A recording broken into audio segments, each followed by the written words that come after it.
ವಿಶ್ವಾಸಾರ್ಹ ವಿಶ್ಲೇಷಣೆ. ಇದುವೇ ನ್ಯೂಸ್ 18ನ ಪಂಚಾಯಿತಿ.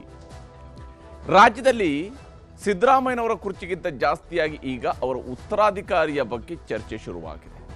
ಈ ಚರ್ಚೆಗೆ ಗುದ್ದಲಿ ಪೂಜೆ ಮಾಡಿದಂಥವರು ಖುದ್ದು ಮುಖ್ಯಮಂತ್ರಿಯವರ ಪುತ್ರ ಡಾಕ್ಟರ್ ಯತೀಂದ್ರ ಸಿದ್ದರಾಮಯ್ಯ. ಮುಖ್ಯಮಂತ್ರಿಯವರ ಮಗನ ಮಾತಿನ ನಂತರ ಕಾಂಗ್ರೆಸ್ನೊಳಗೆ ರಾಜಕೀಯದ ಬಿಸಿ ಸ್ವಲ್ಪ ಜಾಸ್ತಿಯೇ ಆದಂತೆ ಭಾಸವಾಗ್ತಾ ಇದೆ.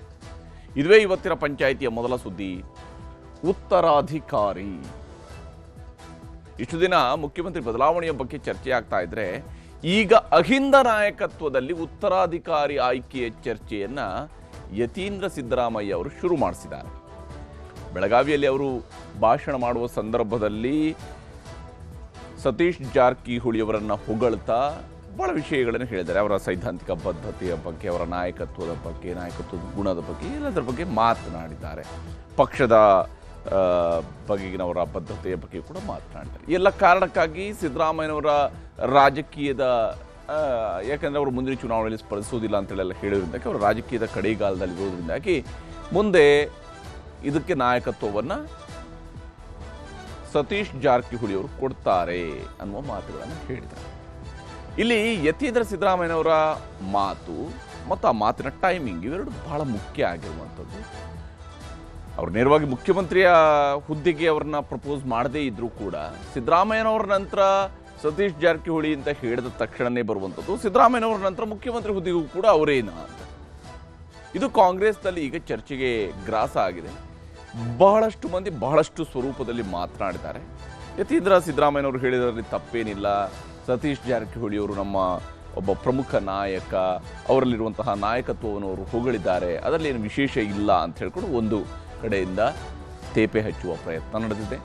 ಮತ್ತೊಂದು ಕಡೆಯಿಂದ ಅವ್ರು ಹೀಗೆ ಹೇಳಬಾರ್ದಾಗಿತ್ತು, ಅವ್ರು ಹೇಳಿದರೆ ಈಗ ಹಾಗಾದರೆ ಪಕ್ಷ ಸುಮ್ಮನಿರುತ್ತಾ, ನಾವು ಮಾತಾಡಿದರೆ ನಮಗೆ ನೋಟಿಸ್ ಕೊಡ್ತಾರೆ, ಅವ್ರಿಗೆ ಏನು ಮಾಡ್ತಾರೆ, ಈ ಪ್ರಶ್ನೆಗಳನ್ನು ಕೂಡ ಅದೇ ಕಾಂಗ್ರೆಸ್ನವರೇ ಮಾತನಾಡ್ತಾ ಇದ್ದಾರೆ.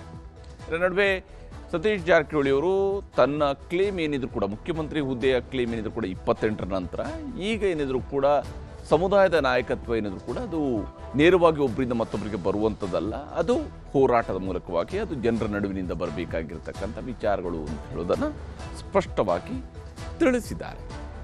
ಇವೆಲ್ಲ ನಡೀತಿರುವಾಗ ಕಾಂಗ್ರೆಸ್ನ ಒಳಗಡೆ ಹೇಗೆ ಇಂಥದ್ದೊಂದು ಕದನ ಶುರುವಾದಾಗ ಅದಕ್ಕೆ ಒಂದಿಷ್ಟು, ಯಾಕಂದರೆ ಬೆಂಕಿ ಉರಿತಿದೆ ಅಂತ ಹೇಳಿದಾಗ ಸ್ವಲ್ಪ ತುಪ್ಪ ಸುರಿದ್ರೆ ತಪ್ಪೇನಿಲ್ಲ ಅನ್ನುವಂತಹ ರೀತಿಯಲ್ಲಿ BJPಯವರು ಕೂಡ ತಮ್ಮ ಕೊಡುಗೆಗಳನ್ನು ಕೊಡ್ತಾ ಇದ್ದಾರೆ. ಅದರ ಬಗ್ಗೆನ ಒಂದು ವಿವರವಾದಂತಹ ವರದಿಯನ್ನು ನಿಮಗೆ ತೋರಿಸ್ತೀನಿ ಇವತ್ತಿನ ಪಂಚಾಯಿತಿಯ ಮೊದಲ ಸುದ್ದಿಯಲ್ಲಿ, ಉತ್ತರಾಧಿಕಾರಿ. ಇನ್ನು ಇವತ್ತಿನ ಪಂಚಾಯಿತಿಯ ಎರಡನೇ ಸುದ್ದಿ, ಚಿತ್ತಾಪುರದ ಚದುರಂಗ. ರಾಜ್ಯ ರಾಜಕೀಯದಲ್ಲಿ ಸಡನ್ ಆಗಿ RSS ವಿಚಾರ ಬಹಳ ದೊಡ್ಡ ಮಟ್ಟದಲ್ಲಿ ಚರ್ಚೆ ಆಗ್ತಾ ಇದೆ. RSSನ ನೋಂದಾವಣಿ ಅದ್ಯಾವಾಗ ಆಗಿದ್ದು, ಎಲ್ಲಾಗಿದೆ ಅನ್ನೋದರಿಂದ ಹಿಡಿದು RSSಗೆ ಫಂಡಿಂಗ್ ಯಾರು ಮಾಡ್ತಾ ಇದ್ದಾರೆ ಅನ್ನುವಂತಹ ಪ್ರಶ್ನೆಗಳವರೆಗೂ ಸಚಿವ ಪ್ರಿಯಾಂಕ್ ಖರ್ಗೆ ಅವರು ಪ್ರಶ್ನೆಗಳನ್ನು ಎತ್ತಿದ್ದಾರೆ. ಇದಕ್ಕೆಲ್ಲ ಮೂಲ ಕಾರಣ ಖರ್ಗೆ ಅವರೇ ಬರೆದಿರತಕ್ಕಂತಹ ಪತ್ರ. ಆದರೆ ಅದಕ್ಕೆ ಉತ್ತರ ರೂಪದಲ್ಲಿ ಮಾತನಾಡ್ತಾ ಇರುವಂತಹ BJP ನಾಯಕರಿಗೂ ಈ ಚಿತ್ತಾಪುರದ ಚದುರಂಗದಾಟದ ಆಳ ಅಗಲ ಸ್ಪಷ್ಟವಾಗಿ ಅರ್ಥವಾದಂತೆ ಕಾಣ್ತಾ ಇಲ್ಲ. ಯಾಕೆಂದರೆ ಅವ್ರದ್ದು ಯಥಾಪ್ರಕಾರವಾಗಿ ಸಮರ್ಥನೆಗಾಗಿ ಸಮರ್ಥನೆ ಅನ್ನುವಂಥ ರೀತಿಯಲ್ಲಿ ಅಥವಾ ಓತಪ್ರೋತವಾದಂಥ ಒಂದಿಷ್ಟು ಪ್ರತಿಕ್ರಿಯೆಗಳು ಬರ್ತಾ ಇದ್ದಾವೆ ಹೊರತು ನಿಖರವಾಗಿ ಉತ್ತರವನ್ನು ಅವ್ರ ಕಡೆಯಲ್ಲೂ ಕೂಡ ಸಿಗ್ತಾ ಇಲ್ಲ. ಇದು ವಾಸ್ತವ, ಗೋಚರಿಸ್ತಾ ಇದೆ, ಕಣ್ಣಿಗೆ ರಾಚ್ತಾ ಇದೆ. ಯಾವ ಸ್ವರೂಪದಲ್ಲಿ ಚಿತ್ತಾಪುರದಲ್ಲೊಂದು ಚದುರಂಗದಾಟವನ್ನು ಆಡಿಸುವಂತಹ ಪ್ರಯತ್ನವನ್ನು ಮಾಡ್ತಾ ಇದ್ದಾರೆ ಮತ್ತು ಇದರಲ್ಲಿ ಯಾರು ಮೇಲ್ಗೈ ಸಾಧಿಸ್ತಾರೆ ಅನ್ನೋದಕ್ಕಿಂತ ಹೆಚ್ಚಾಗಿ ಇಲ್ಲಿ ಸಾಧಿಸುವ ಉದ್ದೇಶಗಳು ಏನು ಅನ್ನುವಂಥದ್ದು ಬಹಳ ಮುಖ್ಯ. ಏನನ್ನು ಸಾಧಿಸೋದಕ್ಕೆ ಹೊರಟಿದ್ದಾರೆ ಅನ್ನೋಂಥದ್ದು ಬಹಳ ಮುಖ್ಯ. ಅದರ ಬಗ್ಗೆ ಕೂಡ ನಿಮಗೆ ವಿವರವನ್ನು ನೀಡ್ತೀನಿ ಇವತ್ತಿನ ಪಂಚಾಯಿತಿಯ ಎರಡನೇ ಸುದ್ದಿ. ಈಗ ಮೊದಲ ಸುದ್ದಿ ಕಡೆಗೆ ಹೋಗೋಣ. ಉತ್ತರಾಧಿಕಾರಿ ಸಿದ್ದರಾಮಯ್ಯನವರಿಗೆ ಅಹಿಂದ ನಾಯಕತ್ವದಲ್ಲಿ ಉತ್ತರಾಧಿಕಾರಿ ಸತೀಶ್ ಜಾರಕಿಹೊಳಿ ಅನ್ನುವಂತಹದ್ರಿಂದ ಹಿಡಿದು ಇದು ಮುಖ್ಯಮಂತ್ರಿಯಾಗಿಯೂ ಕೂಡ ಉತ್ತರಾಧಿಕಾರಿಯೇ ಅನ್ನುವಂತಹ ಪ್ರಶ್ನೆಯವರೆಗೂ ಕೂಡ ಬಂದು ನಿಂತಿದೆ. ಯಾಕಂದರೆ ಸಿದ್ದರಾಮಯ್ಯನವರು ಉತ್ತರಾಧಿಕಾರಿ ಆಗೋದಕ್ಕೆ ತುದಿಗಾಲಲ್ಲಿ ನಿಂತಿದ್ದಾರೆ DK ಶಿವಕುಮಾರ್ ಅವರು. ಯಾಕಂದರೆ ಅವರು ಕೂಡ ಅವರದೇ ಆದಂತಹ ಪ್ರಯತ್ನವನ್ನು ಮಾಡಿದ್ದಾರೆ. ಅಧ್ಯಕ್ಷರಾಗಿದ್ದಾರೆ, PCC ಅಧ್ಯಕ್ಷರಾಗಿ ಕಾಂಗ್ರೆಸ್ ಅನ್ನು ಅಧಿಕಾರಕ್ಕೆ ತಂದಿದ್ದಾರೆ. ಸಹಜವಾಗಿಯೇ ಅವರು ಕೇಳ್ತಾ ಇದ್ದಾರೆ, ನಾನು ಹಕ್ಕುದಾರ ಇದ್ದೀನಿ ಅಂತ ಹೇಳಿ. ಆದರೆ ಅವರು ಹಕ್ಕನ್ನು ಮಂಡಿಸ್ತಾ ಇದ್ರೆ ಈ ಕಡೆ ನಾಯಕತ್ವದ ವಿಚಾರ ಮಂಡನೆ ಆಗಿದೆ. ಇದರಿಂದಾಗಿ ಕಾಂಗ್ರೆಸ್ನ ಒಳಗಡೆ ಯಾವ ರೀತಿಯಾದಂತಹ ಆಂತರಿಕ ಯುದ್ಧ ಶುರುವಾಗ್ತಾ ಇದೆ ಅನ್ನೋದರ ಲಕ್ಷಣ ಗೋಚರಿಸ್ತಾ ಇದೆ. ಅದು ನಿಮ್ಗೆ ಇಲ್ಲಿ ತೋರಿಸ್ತೀನಿ.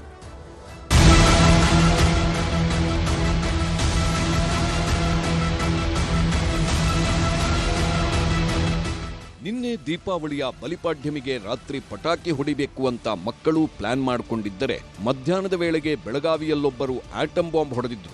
ಅವರು ಸಿಡಿಸಿದ ಆಟಂ ಬಾಂಬ್ಗೆ ರಾಜ್ಯ ರಾಜಕಾರಣವೇ ಶೇಕ್ ಆಗೋದಿಕ್ಕೆ ಶುರುವಾಗಿದೆ. ಕಾಂಗ್ರೆಸ್ ಪಾಳ್ಯದಲ್ಲಂತೂ ದೊಡ್ಡ ಸಂಚಲನವನ್ನೇ ಸೃಷ್ಟಿಸಿದೆ. ಅಂಥದ್ದೊಂದು ಮಾತಿನ ಬಾಂಬ್ ಸಿಡಿಸಿದವರು ಸಿಎಂ ಪುತ್ರ ಕಾಂಗ್ರೆಸ್ನ MLC ಡಾಕ್ಟರ್ ಯತೀಂದ್ರ ಸಿದ್ದರಾಮಯ್ಯ.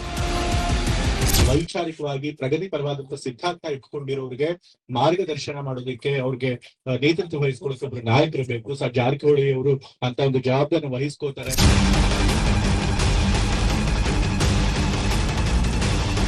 ಸೈದ್ಧಾಂತಿಕವಾಗಿ ರಾಜಕಾರಣ ಮಾಡೋರಿಗೆ ಅವರು ಲೀಡ್ ಮಾಡ್ಲಿ, ಯಾಕಂದ್ರೆ ಅವರು ಕೂಡ ಒಬ್ಬ ಸೈದ್ಧಾಂತಿಕ ರಾಜಕಾರಣಿ. ಕಾಂಗ್ರೆಸ್ನೊಳಗೆ ನವೆಂಬರ್ ಕ್ರಾಂತಿ, ಅಧಿಕಾರ ಹಸ್ತಾಂತರ, ಸಂಪುಟ ಪುನರಚನೆ ಹೀಗೆ 10 ಹಲವು ವಿಚಾರಗಳು ಮತ್ತೆ ಮತ್ತೆ ಚರ್ಚೆಯಾಗುತ್ತಲೇ ಇವೆ. ಈ ಹೊತ್ತಲ್ಲೇ ಸಿಎಂ ಸಿದ್ದರಾಮಯ್ಯನವರ ಮಗ ಹಾಗೂ ಕಾಂಗ್ರೆಸ್ MLC ಡಾಕ್ಟರ್ ಯತೀಂದ್ರ ಸಿದ್ದರಾಮಯ್ಯ ಆಡಿರುವ ಮಾತುಗಳು ಕಾಂಗ್ರೆಸ್ ಪಾಳೆಯದಲ್ಲಿ ಕಿಚ್ಚೆಬ್ಬಿಸಿದೆ. ಬೆಳಗಾವಿ ಜಿಲ್ಲೆಯ ರಾಯಬಾಗ ತಾಲೂಕಿನ ಕಪ್ಪಲಗುದ್ದಿಯಲ್ಲಿ ಕನಕದಾಸರ ಮೂರ್ತಿ ಲೋಕಾರ್ಪಣೆ ಕಾರ್ಯಕ್ರಮದಲ್ಲಿ ಯತೀಂದ್ರ ಮಾತನಾಡಿದ್ದರು. ಸಿಎಂ ಪುತ್ರನ ಮಾತುಗಳನ್ನ ಕಾಂಗ್ರೆಸ್ ಪಕ್ಷದಲ್ಲಿನ ನಾಯಕತ್ವ ಕದನಕ್ಕೆ ಮುನ್ನುಡಿಯಂತಲೇ ಚರ್ಚಿಸಲಾಗುತ್ತಿದೆ. ಇವತ್ತು ತಂದೆಯವರು ಈಗ ಇನ್ನೇನು ರಾಜಕೀಯ ಕೊನೆಗಾಲದಲ್ಲಿದ್ದಾರೆ, ಅವರ ರಾಜಕೀಯ ಬದುಕಿನ ಕೊನೆ ಘಟ್ಟದಲ್ಲಿದ್ದಾರೆ. ಅಂತ ಸಮಯದಲ್ಲಿ ಈ ರೀತಿ ವೈಚಾರಿಕವಾಗಿ ಪ್ರಗತಿಪರವಾದಂತಹ ಸಿದ್ಧಾಂತ ಇಟ್ಕೊಂಡಿರೋರಿಗೆ ಮಾರ್ಗದರ್ಶನ ಮಾಡೋದಕ್ಕೆ ಅವ್ರಿಗೆ ನೇತೃತ್ವ ವಹಿಸ್ಕೊಳ್ಳೋಕೆ ಒಬ್ರು ನಾಯಕರು ಬೇಕು. ಸರ್ ಜಾರಕಿಹೊಳಿ ಅವರು ಅಂತ ಒಂದು ಜವಾಬ್ದಾರಿ ವಹಿಸ್ಕೋತಾರೆ. ಕಾಂಗ್ರೆಸ್ ಪಕ್ಷ ಸಿದ್ಧಾಂತ ನಂಬಿಕೆ ಇಟ್ಕೊಂಡಿರುವಂತಹ ಎಲ್ಲ ರಾಜಕಾರಣಿಗಳಿಗೆ, ಯುವ ನಾಯಕರಿಗೆ ಅವರು ಮಾದರಿಯಾಗಿ ನಮ್ಮನ್ನು ಮುನ್ನಡೆಸ್ತಾರೆ ಅನ್ನೋ ಒಂದು ನಂಬಿಕೆ ನನಗಿದೆ. ಸೊ ಹಾಗಾಗಿ ಈ ರೀತಿ ಒಂದು ತತ್ವಬದ್ಧತೆ ಇರುವಂತಹ ನಾಯಕರು ಸಿಗೋದು ಬಹಳ ಕಷ್ಟ ಅಂತ ಕೆಲಸನ ಜಾರಕಿಹೊಳಿ ತಂದೆಯವರು ಯಾವಾಗಲೂ ಕೂಡ ಸಾಮಾಜಿಕ ನ್ಯಾಯದಲ್ಲಿ ನಂಬಿಕೆ ಇಟ್ಕೊಂಡಿರುವಂತಹದ್ದು, ಕಾಂಗ್ರೆಸ್ ಜಾತ್ಯತೀತ ಸಿದ್ಧಾಂತ ನಂಬಿಕೆ ಇಟ್ಕೊಂಡಿರೋದು. ಅದೇ ಸಿದ್ಧಾಂತಗಳಲ್ಲಿ ಸತೀಶ್ ಜಾರಕಿಹೊಳಿ ಅವರು ಕೂಡ ನಂಬಿಕೆ ಇಟ್ಕೊಂಡು ಅದೇ ಪ್ರಕಾರ ನಡ್ಕೊಂಡು ಹೋಗ್ತಿರೋರು. 2028 ಆದ್ಮೇಲೆ ಚುನಾವಣೆಗೆ ತಂದೆಯವ್ರು ನಿಂತ್ಕೊಳ್ಳಲ್ಲ ಅಂತ ಹೇಳಿದ್ದಾರೆ. ಸೊ ಅದಾದ್ಮೇಲೆ ಆ ಕಾಂಗ್ರೆಸ್ ಸಿದ್ಧಾಂತನ ಇಟ್ಕೊಂಡು, ಜಾತ್ಯತೀತ ಸಿದ್ಧಾಂತ ಇಟ್ಕೊಂಡು ಎಷ್ಟೊಂದು ಜನ ರಾಜಕಾರಣಿಗಳು ಇದ್ದಾರೆ ನಮ್ಮ ಪಕ್ಷದಲ್ಲಿ, ಬಹಳಷ್ಟು ಯುವ ರಾಜಕಾರಣಿಗಳಿದ್ದಾರೆ. ಸೊ ಅವ್ರನ್ನೆಲ್ಲ ಅವ್ರು ಲೀಡ್ ಮಾಡಲಿ, ಅವ್ರಿಗೆಲ್ಲರೂ ಮಾರ್ಗದರ್ಶನ ಕೊಡಲಿ ಅಂತ ಅಷ್ಟೇ ನಾನು. ಹೀಗೆ ಸಿದ್ದರಾಮಯ್ಯನವರ ಅಹಿಂದ ನಾಯಕತ್ವಕ್ಕೆ ಸತೀಶ್ ಜಾರಕಿಹೊಳಿಯವರೇ ಸೂಕ್ತ ಉತ್ತರಾಧಿಕಾರಿ ಎಂದು ಖುದ್ದು ಸಿಎಂ ಪುತ್ರನೇ ಘೋಷಿಸಿರುವುದು ಮಹತ್ವ ಪಡೆದಿದೆ. ಸಹಜವಾಗಿಯೇ ಇದರಿಂದಾಗಿ DCM DK ಶಿವಕುಮಾರ್ ಟೀಮ್ ಗರಂ ಆಗಿದ್ರೆ ಸಿಎಂ ಸಿದ್ದರಾಮಯ್ಯ ಟೀಮ್ ಆಕ್ಟಿವ್ ಆಗಿದೆ. ಮತ್ತೊಂದೆಡೆ ಆಡಳಿತ ಪಕ್ಷದಲ್ಲಿ ಶುರುವಾಗಿರುವ ಮಾತಿನ ಯುದ್ಧ ಕಂಡು ಪ್ರತಿಪಕ್ಷ ಬಿಜೆಪಿ ಫುಲ್ ಖುಷ್ ಆಗಿದೆ.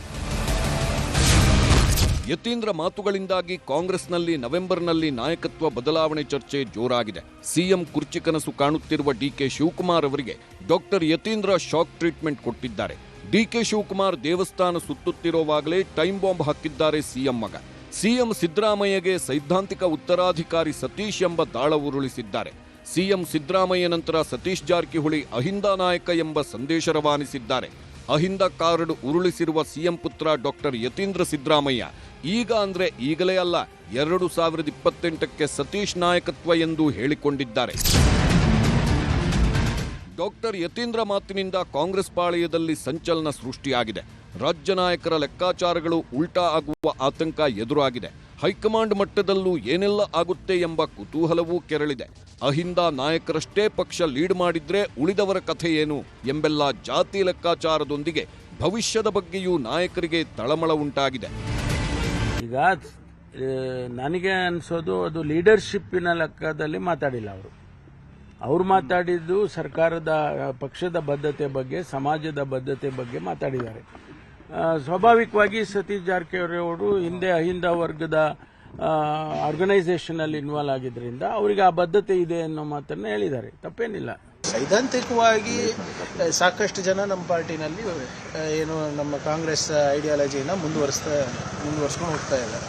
ಅದರಲ್ಲಿ ಸತೀಶ್ ಜಾರಕಿಹೊಳಿ ಅವರು ಒಬ್ಬರು ಅಂದ್ಬಿಟ್ಟು ಅವರೇ ಹೇಳ್ತಾ ಇದ್ದಾರೆ. ಅದರಲ್ಲಿ ಅವರು ಒಂದು ಸಂಘಟನೆ ನಡೆಸ್ತಾರೆ ಮುಂಚೆಯಿಂದನೂ, ಯಾವುದು ನಿಮ್ಮ ಇದ್ರ ವಿರುದ್ಧ, ಮೂಢನಂಬಿಕೆಗಳ ವಿರುದ್ಧ, ಸಂವಿಧಾನದ ಪರವಾಗಿ ನಡೆಸ್ತಾ ಇದ್ದಾರೆ. So there is nothing wrong ಅಲ್ಲ. ಸಮಸ್ಯೆ ಏನಿದೆ? ನಮ್ಮ ಯಾರದೇ ಕ್ಲೇಮ್ ಇವತ್ತು ಸಹ ಮಾಡ್ಕೊ ಸ್ವಾಭಾವಿಕ, ಎಲ್ಲರಿಗೂ ಆಶೆ ಇರ್ತದೆ. ಯಾರು ಸನ್ಯಾಸಿಗಳಲ್ಲ ರಾಜಕೀಯದಾಗ, ಯಾರ್ಯಾರು ಎಂ ಬಿ ಪಾಲ್ ನೋಡ್ಕೊಂಡು ಯಾರೂ ಸನ್ಯಾಸಿಗಳಲ್ಲ, ಎಲ್ಲರೂ ಸಮರ್ಥರಿದ್ದಾರೆ. ಡಿ ಕೆ ಶಿವಕುಮಾರ್ ಅವರು ಸಮರ್ಥಿದ್ದಾರೆ, ಸತೀಶ್ ಜಾರಕಿಹೊಳಿ ಅವರು ಸಮರ್ಥಿದ್ದಾರೆ, ಪರಮೇಶ್ವರ್ ಅವರು ಸಮರ್ಥಿದ್ದಾರೆ, ರಾಮಲಿಂಗಡಿ ಅವರು ಸಮರ್ಥಿದ್ದಾರೆ, ಕೃಷ್ಣ ಬೈರೇಗೌಡರು ಸಮರ್ಥಿದ್ದಾರೆ, ಬಹಳಷ್ಟು ಜನ ಸಮರ್ಥಿದ್ದಾರೆ.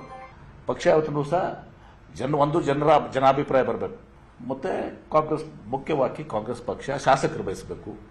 ಅವರೇನಾದರೂ ಹೇಳಿದ್ರೆ ಅದು ವೈಯಕ್ತಿಕ ಅಭಿಪ್ರಾಯ ಮಾಡ್ಬೋದು. ಏನೈತಿ, ನಾಯಕರು ಸುಮ್ಮನೆ ನಾನು ನೀನು ನಾಯಕನ ಮಾಡೋಕ್ಕಾಗೋದಿಲ್ಲ. ನಾಯಕನಾಗಿ ಹೊರಹೊಮ್ಮಬೇಕು. ಆ ನಾಯಕತ್ವ ಸತೀಶ್ ಜಾರಕಿಹೊಳಿ ಇದೆ. ಯಾರು ನಾನು ನೀನು ಹೇಳಿ ಮುಖ್ಯಮಂತ್ರಿ ಆಗು, ನೀವು ಮುಖ್ಯಮಂತ್ರಿ ಆಗು, ನಾನು ಆಗ್ತೇನೆ ಅನ್ನೋದಕ್ಕೆ ಏನಾರ ಬೆಲೆ ಇದೆ? ನಾನು ಹೇಳಿದ್ದೀನಿ, ಒಂದಿಲ್ಲ ಒಂದು ದಿನ ಅವರು ಮುಖ್ಯಮಂತ್ರಿ ಆಗುವ ಸಶಕ್ತ ಶಕ್ತಿ ಅವ್ರಿಗಿದೆ. ಹೀಗೆ ಸತೀಶ್ ಜಾರಕಿಹೊಳಿ ಪರ ಯತೀಂದ್ರ ಬ್ಯಾಟಿಂಗ್ ಮಾಡೋವಾಗಲೇ ಸತೀಶ್ ಕೂಡ ಸಿಎಂ ಪಟ್ಟದ ಕನಸಿಗೆ ರೆಕ್ಕೆ ಪುಕ್ಕ ಕಟ್ಟಿಕೊಂಡಂತೆಯೇ ಮಾತನಾಡಿದ್ದಾರೆ. ಸಿಎಂ ಸ್ಥಾನದ ಬಗ್ಗೆ ಹೈಕಮಾಂಡ್ ನಿರ್ಧಾರ ಮಾಡಬೇಕು, ಶಾಸಕರ ಅಭಿಪ್ರಾಯ ಮುಖ್ಯವಾಗುತ್ತೆ ಎಂದರು. ಅಹಿಂದ ನಾಯಕತ್ವ ಇದ್ದೇ ಇದೆ, ಇಲ್ಲದಿದ್ದರೆ ಸಂಘಟನೆ ಆಗಲ್ಲ. ಅದೆಲ್ಲವನ್ನು ನಾನು 2028ಕ್ಕೆ ಕ್ಲೈಮ್ ಮಾಡಿಕೊಳ್ಳುತ್ತೇನೆ ಎಂದರು. ಸ್ವಾಭಾವಿಕವಾಗಿ ಎಲ್ಲರೂ ಆಸೆ ಇದ್ದೇ ಇರಬೇಕು, ನಾವು ಆಗಬೇಕಂತ. ನಮ್ಮ ಪಕ್ಷದಲ್ಲಿ ಸುಮಾರು 5-6 ಜನ ಮುಖ್ಯಮಂತ್ರಿ ಆಗಲಿಕ್ಕೆ ಇದ್ದಾರೆ, ಸ್ಪರ್ಧೆಯಲ್ಲಿ ಇದ್ದಾರೆ. ಅವ್ರು ಕ್ಲೇಮ್ ಮಾಡೇ ಮಾಡ್ತಾರೆ, ಅದ್ರ ಏನು ತಪ್ಪೇನಂತ ಹೇಳಿಕ್ಕಾಗೋದು.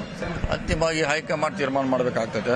ನಾವು ಹೈಕಮಾಂಡ್ ತೀರ್ಮಾನಕ್ಕೆ ಎಲ್ಲರೂ ಬದ್ಧರಾಗಿರ್ಬೇಕು. ನೀವು CM ಹ್ಯಾಂಡ್ ಓವರ್ ಮಾಡ್ಕೋಬಹುದು, KPP ಅಧ್ಯಕ್ಷ ಹ್ಯಾಂಡ್ ಓವರ್ ಮಾಡ್ಕೋಬಹುದು.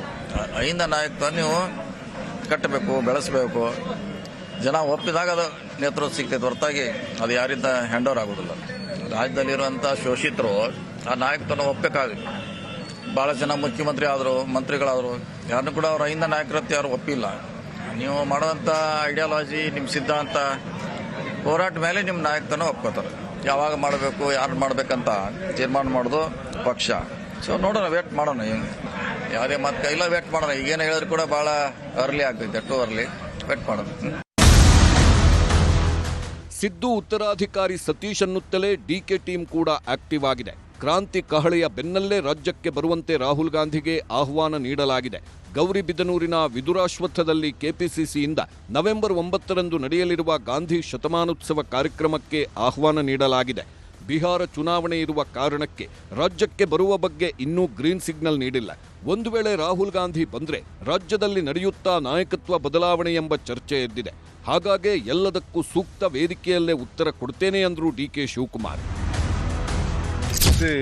I don't want to comment anything now. I don't want to be a part of media. I will discuss later at the appropriate time. ಈ ಮಧ್ಯೆ ಡಿಕೆಶಿ ಆಪ್ತರು ಸಹಜವಾಗೇ ಎಂದಿನಂತೆ ಡಿಕೆ ಪರ batting ಮಾಡುತ್ತಿದ್ದಾರೆ. ಯಾರದ್ದು ಚಮತ್ಕಾರ, ಯಾರದ್ದು ಬಲಾತ್ಕಾರ ಎಂದು ಯತೀಂದ್ರ ವಿರುದ್ಧ ಗರಂ ಆದ್ರು ಡಿಕೆ ಆಪ್ತ ಶಾಸಕ ಇಕ್ಬಾಲ್ ಹುಸೇನ್. ಆ ರೀತಿ ಹೇಳಿಕೆ ಕೊಡಬೇಡದಾಗಿತ್ತು, ಗೊಂದಲ ಸೃಷ್ಟಿ ಮಾಡೋದು ಬೇಡ ಅಂಥೇಳಿ ನಾನು ಡಾಕ್ಟರ್ ಯತೀಂದ್ರ ಅವ್ರಿಗೆ ಹೇಳ್ತೀನಿ. ಇಂಥ ಹೇಳಿಕೆಯಿಂದ ಪಕ್ಷದಲ್ಲಿ ಗೊಂದಲಗಳಾಗ್ತವೆ. ಡಿ ಕೆ ಶಿವಕುಮಾರ್ ಅವರು ಸಮರ್ಥಕವಾಗಿ ಪಕ್ಷವನ್ನು ಸಂಘಟನೆ ಮಾಡ್ತಾ ಇದ್ದಾರೆ, ಪಕ್ಷವನ್ನು ಜೊತೆಲಿ ತಗೊಂಡು ಹೋಗ್ತಾ ಇದ್ದಾರೆ.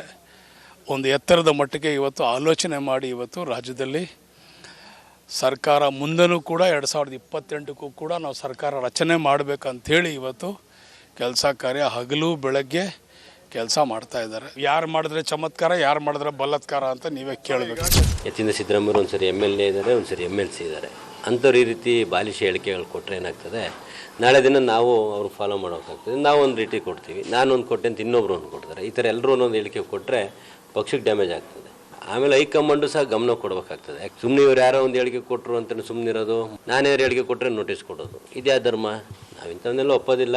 ಹೈಕಮಾಂಡ್ ಈ ಕೂಡಲೇ ಇದಕ್ಕೆ ಏನು ಮಾತಾಡಬೇಕು, ಏನು ಕ್ರಮ ತಗೊಂಡ್ರೆ ಉತ್ತಮ.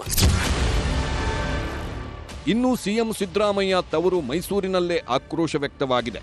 ಯತೀಂದ್ರ ಮಾತುಗಳನ್ನು ಒಪ್ಪಲು ಆಗೋದಿಲ್ಲ, ಯಾರು ಸಿಎಂ ಆಗಬೇಕು ಅನ್ನೋದು ಹೈಕಮಾಂಡ್ ನಿರ್ಧಾರ ಮಾಡುತ್ತೆ ಅಂದ್ರು ವಕ್ತಾರ ಶ್ರೀನಿವಾಸ್. ಪಕ್ಷದ ಟ್ರಬಲ್ ಶೂಟರ್ ಡಿಕೆ ಶಿವಕುಮಾರ್ಗೆ ಅವಕಾಶ ಸಿಗಬೇಕು ಅಂತ ಆಗ್ರಹಿಸಿದ್ರು. ಸೊ ನಾವು ಡಿ ಕೆ ಶಿವಕುಮಾರ್ನ ನಾವು ಮುಖ್ಯಮಂತ್ರಿ ಮಾಡಿ ಅಂತಾನೆ ಎಲ್ಲರೂ ಕಾಂಗ್ರೆಸ್ ಪಕ್ಷದ ಒತ್ತಾಯ. ಸೊ ಅವ್ರನ್ನ ಕೆಪಿಸಿ ಅಧ್ಯಕ್ಷ ಮಾಡಿದ್ದೇನಿಕ್ಕಾಗದ್ರೆ ಅವ್ರ ಲೀಡರ್ಶಿಪ್ ಅಲ್ಲಿ ಚುನಾವಣೆ ಆಯಿತು, ಈಗ ಬಂದಿದೆ, ಅವ್ರು ಶ್ರಮ ಪಟ್ಟಿದ್ದಾರೆ. ಅವ್ರೇನು ಒಂದು ಜಾತಿ ಸೀಮಿತ ಇಲ್ಲ, ಅವ್ರು ಎಲ್ಲಾ ವರ್ಗದ ನಾಯಕರು ಮತ್ತೆ ಟ್ರಬಲ್ ಶೂಟರ್. ನಮ್ಮ ಪಕ್ಷದಲ್ಲಿ ಏನೋ ಒಂದು ಸಮಸ್ಯೆ ಇದ್ರೆ ಅಲ್ಲಿ ನಿಂತು ಕೆಲಸ ಮಾಡ್ತಾರೆ. ಕಾಂಗ್ರೆಸ್ನೊಳಗಿನ ಬೆಳವಣಿಗೆಗಳು, ಡಾಕ್ಟರ್ ಯತೀಂದ್ರ ಮಾತಿನ ಕಂಪನದ ತೀವ್ರತೆ ಅರಿತ ಬಿಜೆಪಿ ಒಳಗೊಳಗೆ ಖುಷಿ ಪಡುತ್ತಿದೆ. ಸಿಎಂ ಕುರ್ಚಿಗಾಗಿ ದೇವಸ್ಥಾನಗಳನ್ನು ಸುತ್ತುತ್ತಿರುವ ಡಿಕೆ ಕಥೆ ಏನು ಅಂತ ಕೀಟಲೆ ಮಾಡಿದೆ. 2.5 ವರ್ಷಗಳೇ ಕಳೆದರೂ ಅಭಿವೃದ್ಧಿ ಕೆಲಸಗಳಿಗಿಂತಲೂ ಕುರ್ಚಿ ಭದ್ರ ಮಾಡಿಕೊಳ್ಳೋದೇ ಆಯ್ತು ಎಂದು ಚಾಟಿ ಬೀಸಿದೆ. ದಾರಿ ತಪ್ಪಿದ ಮಗ ಈಗ ಡಿ ಕೆ ಶಿವಕುಮಾರ್, ದಾರಿ ತಪ್ಪಿದ ಮಗ. ಟೆಂಪಲ್ಗಿಂತ ಇನ್ನೂ ದೊಡ್ಡ ಟೆಂಪಲ್ ಇದೆ, ರೋಮ್ ಟೆಂಪಲ್, ಅದು ಯಾವುದೋ ಗೊತ್ತಿಲ್ಲ, ಇಟಲಿ ಟೆಂಪಲ್. ಆ ಟೆಂಪಲ್ನ ಸುತ್ತಬೇಕು. ನಿನಗೆ ಚಾಮುಂಡೇಶ್ವರಿ, ಮಾರಮ್ಮ, ಗೌರಮ್ಮ, ರಾಘವೇಂದ್ರ ಸ್ವಾಮಿ ಇವೆಲ್ಲ ಏನು ಉಪಯೋಗ ಇಲ್ಲ ಕಾಂಗ್ರೆಸ್ ಅವ್ರಿಗೆ. ಇಟಲಿ ದೇವ್ರನ್ನ ನೀವು ಪ್ರದಕ್ಷಿಣೆ ಹಾಕಿ ಸರಿಯಾದಂಥ ಕಪ್ಪ ಕಾಣಿಕೆ ಕೊಟ್ಟರೆ ನೀವು ಕಂಟಿನ್ಯೂ, ನೀವು ಮುಖ್ಯಮಂತ್ರಿ ಆಗ್ತೀರ, ಇಲ್ಲ ಅಂದ್ರೆ ಇಲ್ಲ.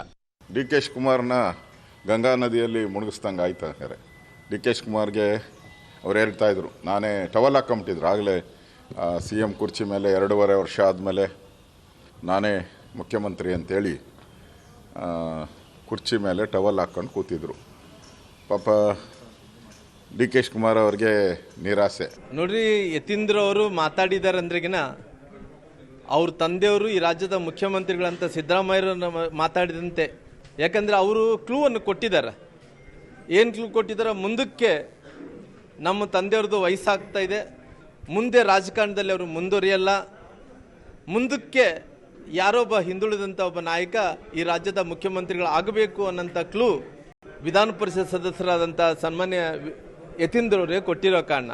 ಸಿದ್ದರಾಮಯ್ಯನವ್ರ ಸರ್ಕಾರ ಮತ್ತು ಕಾಂಗ್ರೆಸ್ದ ಉದ್ದೇಶ ಅನ್ನೋದಂದ್ರೆ ಅವರವರೊಳಗೆ ಕುಸ್ತಿ ಹಚ್ಚಿ, ಹೊಡೆದಾಟ ಹಚ್ಚಿ, ತಪ್ಪು ಕಲ್ಪನೆ ಮಾಡಿಸಿ ತಾವು ದೆಹಲಿಯಲ್ಲಿ ಕೂತಂಥ ನಾಯಕರು ಬೆಣ್ಣೆ ತಿನ್ಕೊತ ಕೂಡ್ಬೇಕನ್ನೋ ಉದ್ದೇಶ ಅದ.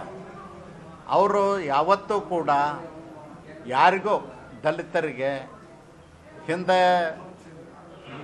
ಮಲ್ಲಿಕಾರ್ಜುನ್ ಖರ್ಗೆ ಅವ್ರನ್ನ ಮುಖ್ಯಮಂತ್ರಿ ಆಗಬೇಕು ಅಂತೇಳಿ 40 ವರ್ಷ ಹೋರಾಟ ಮಾಡಿ ಹೋದರು.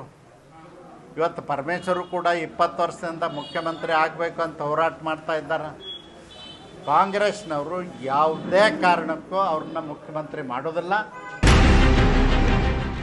ಈ ಎಲ್ಲ ಬೆಳವಣಿಗೆಗಳ ಮಧ್ಯೆಯೇ ಸಿಎಂ ಸಿದ್ದರಾಮಯ್ಯ 5 ವರ್ಷ ಪೂರ್ಣಗೊಳಿಸಲು ದೇವರಲ್ಲಿ ಹರಕೆ ಹೊತ್ತಿದ್ದಾರೆ ಸಿದ್ದರಾಮಯ್ಯ ಅಭಿಮಾನಿಗಳು. ಯಾದಗಿರಿ ಜಿಲ್ಲೆಯ ಕಲ್ಯಾಣ ಕರ್ನಾಟಕ ಸಿದ್ದರಾಮಯ್ಯ ಅಭಿಮಾನಿಗಳ ಬ್ರಿಗೇಡ್ ವತಿಯಿಂದ ಮಹಾರಾಷ್ಟ್ರದಲ್ಲಿರುವ ಮಾಳಿಂಗರಾಯ ದೇವರಲ್ಲಿ ಹರಕೆ ಹೊತ್ತಿದ್ದಾರೆ. ಸಿದ್ದರಾಮಯ್ಯ ಅವರಿಗೆ ಯಾವುದೇ ಅಡೆತಡೆ ಬಾರದಂತೆ ಪೂಜೆ ಸಲ್ಲಿಸಿದ್ದಾರೆ. ಈ ಪೂಜೆ ಪುನಸ್ಕಾರಗಳು ಏನೇ ನಡೆದರೂ ರಾಜಕೀಯದ ಚದುರಂಗದಾಟದಲ್ಲಿ ಯಾರು ಯಾರಿಗೆ ಸರಿಯಾದ ಟೈಮಲ್ಲಿ ಚಕ್ಕಿಡ್ತಾರೆ ಎನ್ನುವುದಷ್ಟೇ ಈಗಿರುವ ಕುತೂಹಲ. Bureau report, news 18. ಹೀಗೆ ಇಲ್ಲಿ ಉತ್ತರಾಧಿಕಾರಿ ಫೈಟ್ ಬಹಳ ತೀವ್ರ ಸ್ವರೂಪದಲ್ಲಿ ಈಗ ಶುರುವಾಗ್ತಾ ಇದೆ. ಅದರ ಲಕ್ಷಣಗಳು ಗೋಚರಿಸ್ತಾ ಇದ್ದಾವೆ. ಯಾಕಂದರೆ ಸೂಕ್ತ ಸಮಯದಲ್ಲಿ ಸೂಕ್ತ ವೇದಿಕೆಯಲ್ಲಿ ಇದರ ಬಗ್ಗೆ ಮಾತನಾಡುವಂತಹ ನಿರ್ಧಾರಕ್ಕೆ ಉಪಮುಖ್ಯಮಂತ್ರಿಯವರು ಕೂಡ ಬಂದಿರೋದ್ರಿಂದಾಗಿ ಇದು ತತ್ಕ್ಷಣದ ಪ್ರತಿಕ್ರಿಯೆಯ ವಿಚಾರ ಅಲ್ಲ, ಆದರೆ ಸೂಕ್ತವಾದಂಥ ಉತ್ತರವನ್ನು ಕೊಡಬೇಕಾದಂಥ ವಿಚಾರ ಅನ್ನುವಂಥ ರೀತಿಯಲ್ಲಿ ಅವರು ಕೂಡ ಇದನ್ನು ಪರಿಗಣಿಸಿದ್ದಾರೆ. ಯಾಕಂದರೆ ಇದು ಉತ್ತರಾಧಿಕಾರಿಯ ವಿಚಾರ. ಕಾಂಗ್ರೆಸ್ ಪಕ್ಷದ ಶಕ್ತಿ ಒಂದು ಭಾಗ, ಅದನ್ನು ನಂಬಿಕೊಂಡು ಕೂತಿರುವಂತಹ ಡಿ ಕೆ ಶಿವಕುಮಾರ್ ಅವರು, ಮತ್ತೊಂದು ಕಡೆಯಲ್ಲಿ ಕಾಂಗ್ರೆಸ್ಗೆ ಬಲ ತುಂಬುವಂತಹ ವರ್ಗಗಳ ವಿಚಾರವನ್ನು ಮುಂದಿಟ್ಟುಕೊಂಡಿರ್ತಕ್ಕಂತಹ ಸಿದ್ದರಾಮಯ್ಯನವರ ಪುತ್ರ ಹೇಳಿರ್ತಕ್ಕಂತಹ ಮಾತು ಬಹಳ ಇಂಪಾರ್ಟೆಂಟ್, ಬಹಳ ಸೂಕ್ಷ್ಮವೂ ಇದೆ ರಾಜಕೀಯವಾಗಿ. ನೋಡಬೇಕು ಮುಂದೆ ಏನೇನೆಲ್ಲ ತಿರುವುಗಳನ್ನು ಪಡ್ಕೊಳ್ಳೋದಕ್ಕೆ ಕಾರಣ ಆಗುತ್ತೆ ಅಂತೇಳಿ. ಎರಡನೇ